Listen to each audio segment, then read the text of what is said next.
రాష్ట్ర వ్యాప్తంగా సంచలనం సృష్టించిన మాజీ ఎంపీపీ హరీష్ రావు కిడ్నాప్ కేసును నిర్మల్ పోలీసులు ఛేదించారు.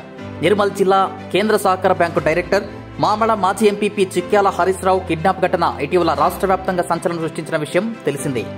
కాగా ఈ కేసును పోలీసులు ఎట్టకేలకు ఛేదించారు. ప్రధాన నిందితుడు షేక్ హైదర్తో పాటు మరో 5గురిని అరెస్టు చేసినట్లు ఆ జిల్లా ఎస్పీ జానకి శర్మిల ప్రకటించారు. బాధితుడు హరీష్ రావు నిందితుడిని గుర్తించడంతో పోలీసులు ఆయన్ను అదుపులోకి తీసుకున్నారు. నిందితుల నుంచి 2 కార్లు, నగదు, చైన్, కత్తులు స్వాధీనం చేసుకున్నారు. మధుసూదన్ అనే వ్యక్తి ఇన్ఫార్మర్ గా వ్యవహరించినట్లు తెలిసింది. కేసు ఛేదనలో ఏఎస్పీ, సిఐ గోవర్ధన్, కృష్ణ, లింబాద్రి ఇతర ఎస్ఐలను ఎస్పీ అభినందించారు.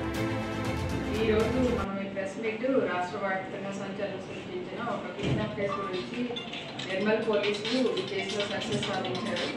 మాకు సడన్ గా ఫోన్ వచ్చింది, నాకు కిడ్నాప్ అయ్యారు అని. మేము వెంటనే టీమ్స్ అరేంజ్ చేశాము. సో మనకి ఈలోపు వెతుకుతుండగానే మళ్ళీ ఒక కబురు వచ్చింది, ఆయన తుఫ్రాన్ దగ్గర సేఫ్గా తప్పించుకున్నారు అనేసి. సరే, తుఫ్రాన్ టోల్ గేట్ దగ్గరికి ఇమీడియట్గా మా టీం పంపించడం జరిగింది. తర్వాత నిందితుల్లో ఒక అతన్ని గుర్తుపట్టారు.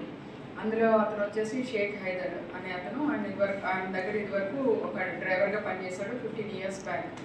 సో ఈ షేక్ హైదర్ కాకుండా ఇంకా ఒక 4 ఉన్నారు అనేసి చెప్పారనమాట.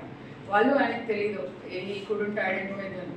సో మేము వెంటనే ఏం చేసాము, దీన్ని బట్టి 4 టీమ్స్ అరేంజ్ చేశాము. మా ఎస్ఐలు అందరూ కూడా ఏఎస్పీ రాజేష్ మీనా ఆధ్వర్యంలో ఈ టీమ్స్ ఫామ్ అయ్యాయి. తర్వాత కంటిన్యూస్గా అప్పటి నుంచి నిన్నటి వరకు కూడా కంటిన్యూస్గా మనము ఈ కేసు డిటెక్ట్ చేయడానికి. సో ఈ కేసు డిటెక్షన్లో బేసిక్గా అంటే మనకి A1 దొరకముందే మనము మిగిలిన 4 ఎవరు అన్నది ఐడెంటిఫై చేయగలిగాము. తర్వాత వాళ్ళని ముందు అరెస్ట్ చేసాము, తర్వాత ఈయన అరెస్ట్ చేయడం జరిగింది. వీళ్ళందరూ ఈ అఫెన్స్ చేసిన తర్వాత ఇక్కడ నుంచి పారిపోయి విజయవాడ, వైజాగ్ అట్లా. మళ్ళా వీళ్ళకి ఒక ఇన్ఫార్మర్ ఉన్నాడు ఇక్కడ. అంటే ఆయన మూమెంట్స్ హరీష్ కుమార్ రావు ఆయన మూమెంట్స్ అంతా కూడా కొన్కల్ విలేజ్ నుంచి ఇస్తూ ఉన్నాడు. సో ఇన్ఫర్మేషన్ ఇచ్చి ఆయన దగ్గరికి వచ్చి మళ్ళీ కనుక్కుందాము ఏమవుతుంది అనేసి వీళ్ళందరూ కూడా ఆ కారులో వస్తుంటే మన సోన్ సిఐ సోన్ టోల్ ప్లాజా దగ్గర అరెస్ట్ చేయడం జరిగింది. ఈ కేసులో ముఖ్యంగా ఏంటంటే ఈయన దగ్గర హరీష్ కుమార్ రావు గారి దగ్గర ఈయన డ్రైవర్గా పనిచేశాడు 2004-2005 ఆ టైంలో ఈయన ప్రవర్తన నచ్చక ఒక 6 monthsలోనే తీసేయడం జరిగింది. తీసేసిన తర్వాత ఇతను ఆయన మీద గ్రడ్జ్ పెట్టుకొని ఇతను చేసే అన్ని కూడా క్రిమినల్ యాక్టివిటీస్. ఇతను వుడ్ స్మగ్లింగ్లో ఉన్నాడు. తర్వాత ఆ మహారాష్ట్రలో ఆ కేసులో కూడా అరెస్ట్ అయ్యాడు. ఇట్లా ఇతనికి క్రిమినల్ నేచర్ ఉంది. అయినా సరే ఆ కేసులో అరెస్ట్ అయినప్పుడల్లా ఈయన నన్ను పట్టించాడు అనేసి ఒక రకమైన కక్ష పెట్టుకొని ఈయన ఎలాగైనా ఏదైనా చెయ్యాలి అనేసి. అలాగే ఈ మిగిలిన ఇతను హైదరాబాద్లో పనిచేస్తున్నాడు. సో హైదరాబాద్లో పనిచేస్తున్నప్పుడు మిగిలిన నిందితులు ఎవరైతే ఉన్నారో ఈ బాణాల ప్రిన్స్, తర్వాత తట్టూరి రవి, సురేష్, కోటేశ్వరరావు అనే మనుషులు, వీళ్ళందరితోటి ఒక టీం లాగా ఫామ్ అయ్యి వాళ్ళ డబ్బులు ఎక్కువ సంపాదించాలి, ఎలాగైనా ఆయన్ని చంపాలి అనే ఉద్దేశంతో ఈ కిడ్నాప్కి పాల్పడడం జరిగింది. సరే, ఈ కిడ్నాప్ ఇందులో మనకి కేసు అంతా చక్కగా సూపర్వైజ్ చేసిన ఏఎస్పీ నిర్మల్ రాజేష్ మీనాను అభినందిస్తున్నాం. అలాగే మన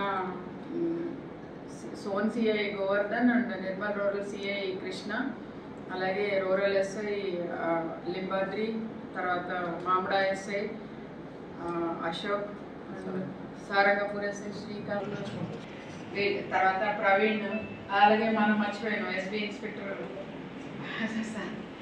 వీళ్ళందరూ రకరకాల టీమ్స్.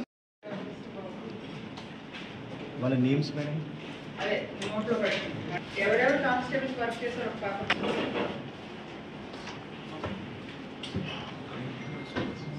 సో వీళ్ళు షేక్ హైదర్, బాణాల ప్రిన్స్, పట్టూరి రవి. ఈ ప్రిన్స్ వచ్చేసి గుంటూరు, పట్టూరి రవి విజయవాడ, పలకంటి సురేష్ విజయవాడ, మాది కోటేశ్వరరావు విజయవాడ, మధుసూదన్ కొన్కల్.